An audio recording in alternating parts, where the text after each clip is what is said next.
Hello guys, ഇന്ന് നമ്മളൊരു night out കണ്ടാലോ? നമ്മൾ ഇന്നൊരു മൂവിക്ക് പോകാമെന്ന് വിചാരിച്ചിട്ടോ. ഇതുവരെ കണ്ട മൂവീസൊക്കെ ഭയങ്കര കോമഡി ചളി പടങ്ങളായിരുന്നു. അതുകൊണ്ട് തന്നെ ഒരു മാസ് ത്രില്ലർ മൂവി കാണണമെന്ന് വിചാരിച്ചിട്ടാണ് നമ്മളെ ചുള്ളൻ ചെക്കൻ്റെ പടത്തിന് നമ്മൾ വന്നിട്ടുള്ളത്.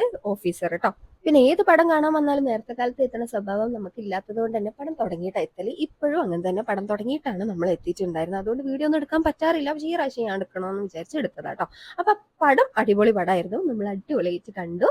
അങ്ങനെ ഇതാ മൂവിയൊക്കെ കണ്ടിറങ്ങി. അതിന്റെ കിക്ക് വിടാണ്ട് നമ്മളിതാ അങ്ങനെ യാത്രയാവാണ്. നമ്മളെ റോഡൊക്കെ നല്ല വിജനമായിട്ട് കിടക്കാണ്. പിന്നെ നെക്സ്റ്റ് പരിപാടി എന്ന് പറഞ്ഞാൽ ഫുഡ് അടിയാണ്. ഫുഡ് കഴിക്കാൻ വലിയ വിശപ്പും ഇല്ല, മൂടും ഇല്ല. എന്നാലും ഫുഡ് അടി ആണല്ലോ അടുത്ത സ്റ്റെപ്പ്. അപ്പൊ നമ്മളിതാ ഒരു ഷവായ കഴിക്കാൻ വേണ്ടി വന്നു. ഷവായ വിത്ത് റൈസാണ് കഴിക്കുന്നത്.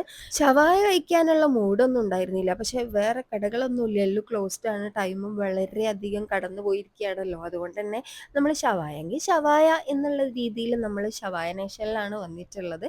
ഇവിടുത്തെ ഷവായക്ക് എന്തോ പ്രത്യേകത ഉണ്ട് എന്നൊക്കെ പറഞ്ഞ് കേട്ടിട്ടുണ്ട്. ഭയങ്കര പുളിപ്പുള്ള മസാലക്കാണെന്നൊക്കെ പറഞ്ഞ് കേട്ടു. അപ്പോൾ കഴിക്കാൻ വേണ്ടി വന്നതാണ്. ഒടുക്കത്തെ പുളിയായിപ്പോയി. എന്തായാലും കുറച്ച് കഴിച്ചു. വിശപ്പില്ലാതെ കയറി ചുമ്മാ ഇരിക്കുകയല്ലേ, അപ്പോൾ പിന്നെ കുറച്ചല്ലേ കഴിക്കാൻ കഴിയുള്ളൂ. അങ്ങനെ കിട്ടിയ ഷവായും നമ്മൾ കഴിച്ചു. പെട്ടെന്ന് തന്നെ അവിടുന്ന് ഇറങ്ങിയിട്ടുണ്ടായിരുന്നു. ഇനി വീട്ടിൽ പോയിട്ട് ഉറങ്ങാം. ടാറ്റാ.